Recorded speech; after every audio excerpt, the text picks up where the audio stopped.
As promised, we have a follow-up to our leather video. This time, I'm ranking Dahlia's 10 favorite leather fragrances with one honorable mention.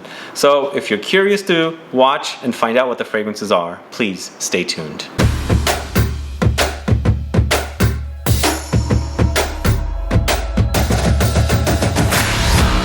Thanks so much for tuning in. This is Sebastian with Smelling Great Fragrance Reviews. If this is your first time landing on my channel and you love watching fragrance reviews, finding out about new fragrances, discovering new brands, participating in giveaways, and still haven't subscribed, please click that subscribe button below and also click the bell so that you'll be notified for future videos and giveaways.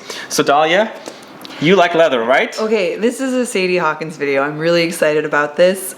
We've never done this before. I don't know if you've ever done this on your channel, but no, first time. Sebastian asked me if I wanted to rank his top leather fragrances, and then he had this brilliant idea of, well, you have leather fragrances too, why don't I rank yours?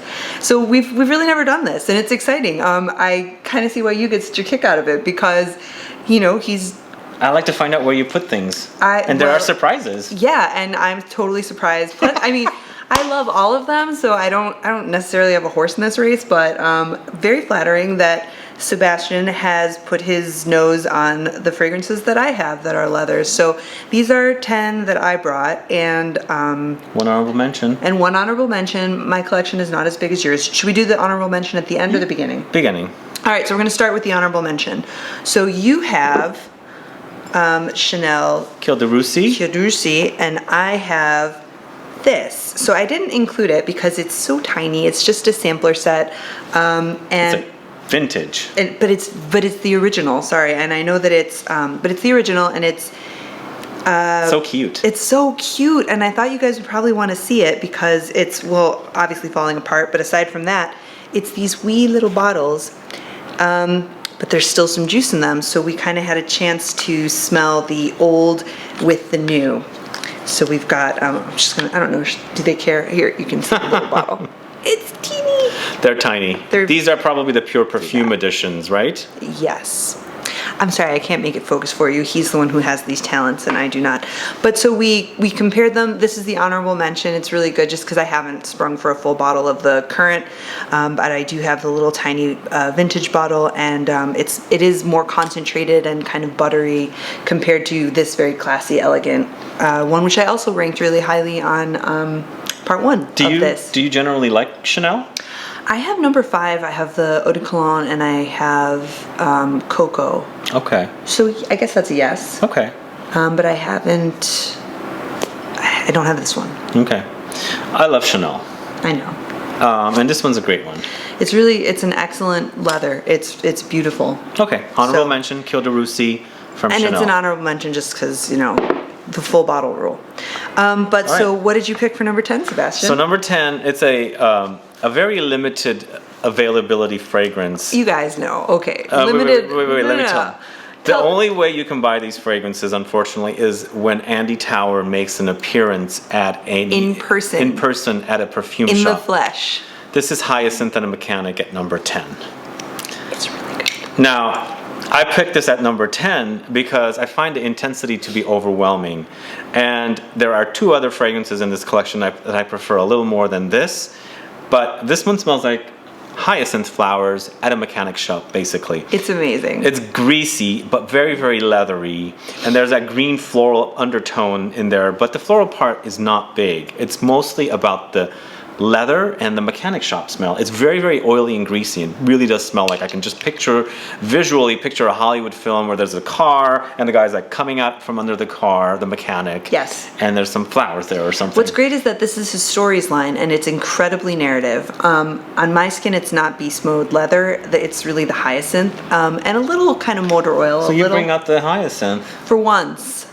Okay. Yes. I bring out the grease. Yeah, you filth. But yes, no, it's okay, but that's number 10. Number 10. This is a highly curated list, okay. So no offense intended to anyone. All right, so number 9 is a fragrance that I reviewed on my old channel. I don't have a current review of it, but it's from a small indie house out of New York City called CHARENTON Macerations, and it's Christopher Street. Obsessed. I even have a backup bottle of this. You do? I I know how you got the backup bottle from a sale. Shush. Don't put that in.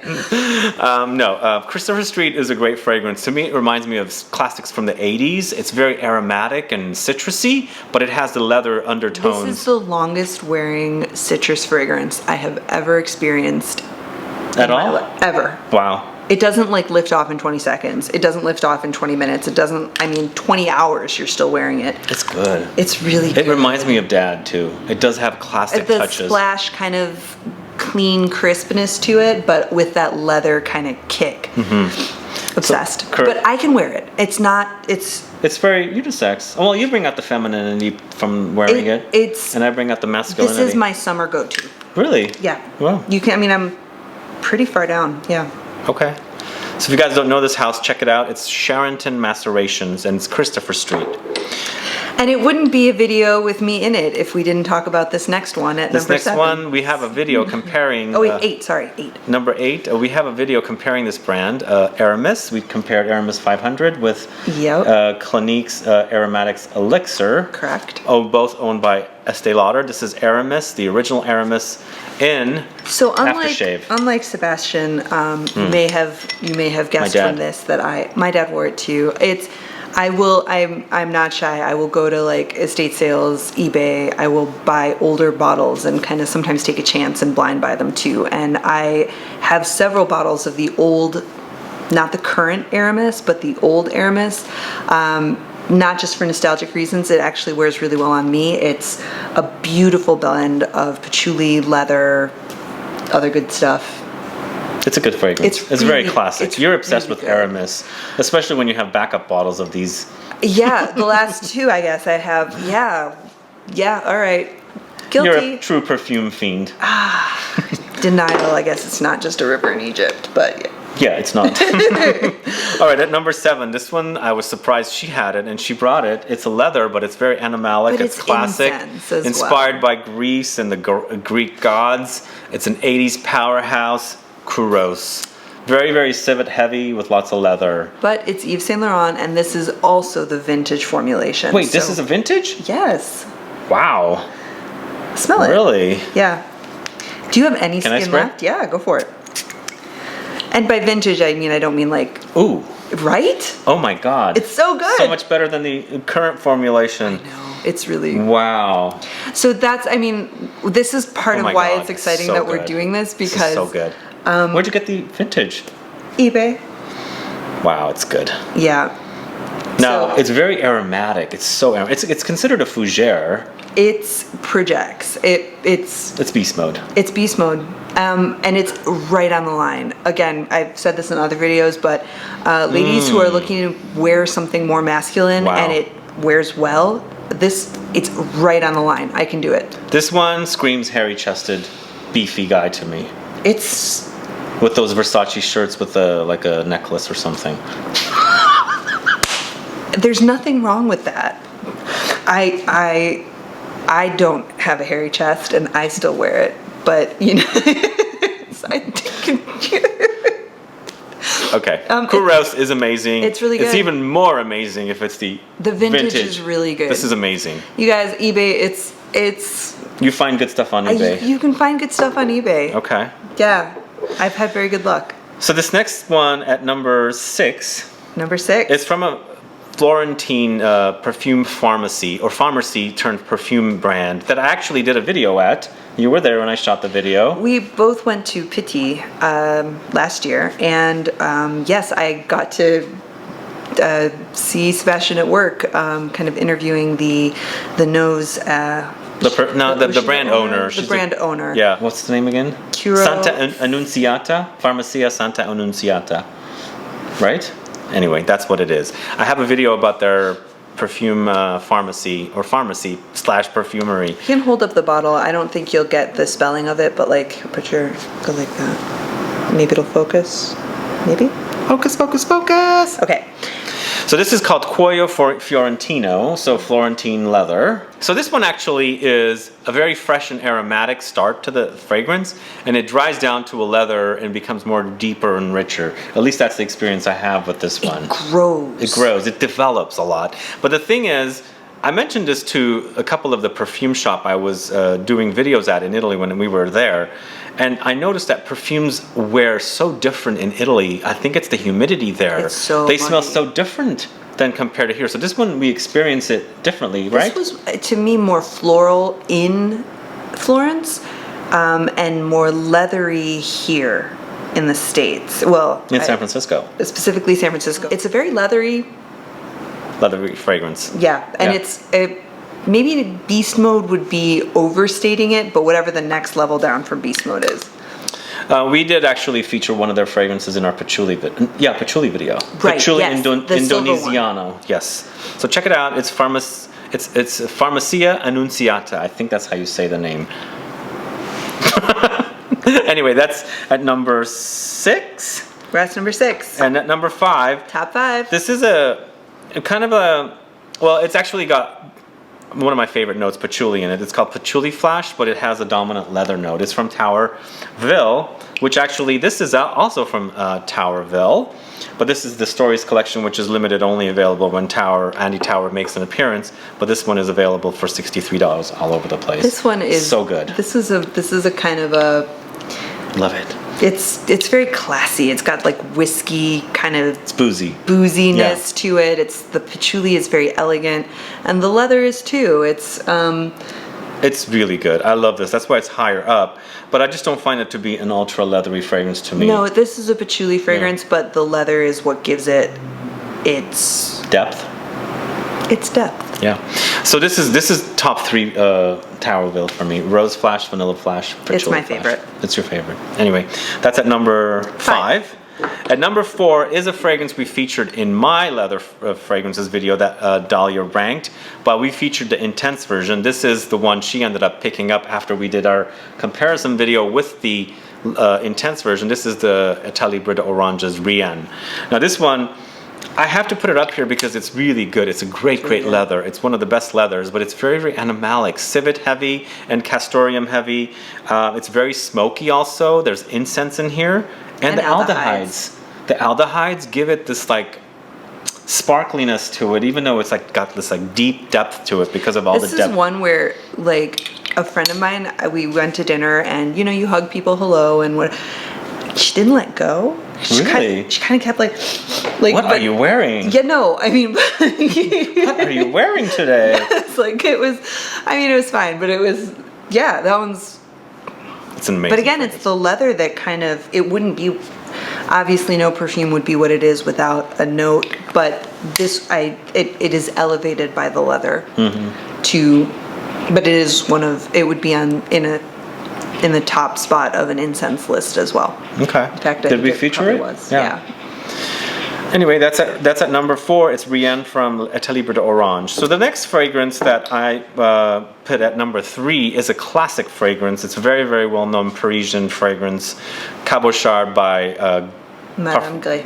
Gres? Is it just Parfums Gres or Gres? Well, it was Madame, but maybe now it's just Gres. Anyway, this is also a vintage bottle. Sorry, guys. It's so good. It's this is so good. freaking good. So how did the ranking go for this one?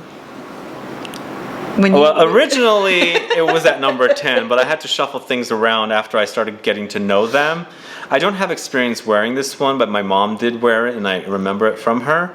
And it's a great fragrance. Now this is leather, but it's. Is it still here on your wrist? Yeah, it's so good. It's very green also. It's gorgeous on him. It's not feminine at all. It's green, yes. It's very green. Lighter I than you would associate this think. brand with green for some odd reason. They have very green inspired. Yeah. But it's so good. I'm surprised you have a great vintage bottle of it. But this is a fragrance that inspired the making of this fragrance from what I remember speaking to Parfums du Sita. And this was featured in our leather video at number 5. I really like that one. Yeah. I want to give that a wear test. Le Sillage Because Blanc. clearly I don't have enough. No, you don't. So we can do a top 20 of this list. Anyway, that's a Cabochard from Parfum Gres or Madame Gres. Right, it's one of those.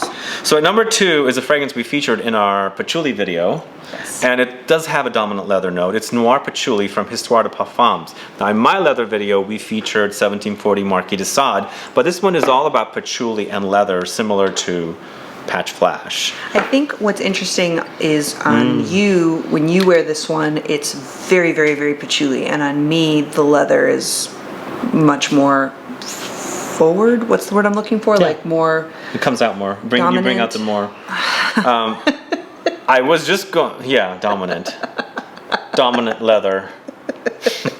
I was actually going to say this one is not leather for me. It's more patchouli, and I do find there's booziness in there as well, similar to a lot of other traditional patchouli fragrances, but it does have a leather undertone. But even though this one is also patchouli and leather and boozy, the balance is completely different. This one is I don't even know what order I would rank those three. I would say it's a boozy, patchouli, leather, and this one is a patchouli, leather, booze fest. Interesting. All right, wouldn't you call this a booze fest more than this? Yeah, yeah. Because this is more boozy than this one. Yes. Okay, got it. Anyway. Number 2. That's Noir Patchouli at number 2. And this number 1, man, it is amazing. It is freaking phenomenal. And as a vintage edition like she has, it is outstanding. This is Bandit or Bandit? Probably Bandit. Bandit from Robert Piguet. Yeah. This is freaking phenomenal. This is amazing. You have to tell me about it. But before she tells us about it, second fragrance that this was inspired, this bottle of fragrance was inspired from. Which I didn't know when I came into this. I have an interview. Do you have any skin? I'm going to open up some skin for you in a minute. That sounds awful. All right. Now, I did an interview with Pisara of Parfums du Sida, and she mentioned these two fragrances, the one she's holding up and this one, were the inspiration for this. And it makes total sense. Which is a total coincidence. Oh God, it's so good. This Bandit is so amazing. It's freaking awesome. What's great is that it's a dark bottle, so even if it hadn't been well maintained, that helps preserve the juice when it's opaque like that. It's glorious. It's leather, but it's also got something sort of floral but not floral, something sort of herbaceous but not like... It's got herbaceousness. Yep. Yeah. It's so good. It's like amazing. holding a bouquet of leather and something wild. And it's it wears really well, and it's a cute bottle. It's a really cute bottle. You know what we should do is get the current formulation and do a comparison. Because I really love this. Yeah. I really love this. It's amazing. That's why it's at number 1. I just wouldn't, if she brought me the current formulation, I don't know where it would end up on this list. I don't have the current formulation, Anyway. so we might have to make an investment. Okay. All right. So that's number 1, Bandit or Bandit from Robert Piguet. Now, we featured a Robert Piguet fragrance in one of our fragrance videos. We did it in incense. We featured Casbah. I think Casbah was number 1. Number 1, yes. It's a great fragrance. Oh my God. And recently I picked up the Harrods exclusive Knightsbridge in Harrods. I don't think you're going to like it. It's sweet. It's a gourmand, but it's delicious. It's delicious. Anyway, guys, what do you think of this list, and what do you think of this idea? Should we do more rankings in the future where I rank her favorites? If you like the idea, let us know. Yeah, no, definitely leave a comment, because it's it's a little twist. Yeah, and let us know what you think about these fragrances. Do you like these? Do you hate them? Or do you wish you had them? Or maybe even wore them in the past? If they're vintage? Yeah, do you hate vintage? Well, no, I mean, just in case it's sort of like, na boo boo, you can't smell this. Yeah, you can't smell it. Sorry. Anyway, if you have any questions or comments, please list below. Other than that, please like this video, please share it. Follow me on Facebook, Twitter, and Instagram, and I'll be back with more videos very soon. Have a good one. Goodbye. Bye.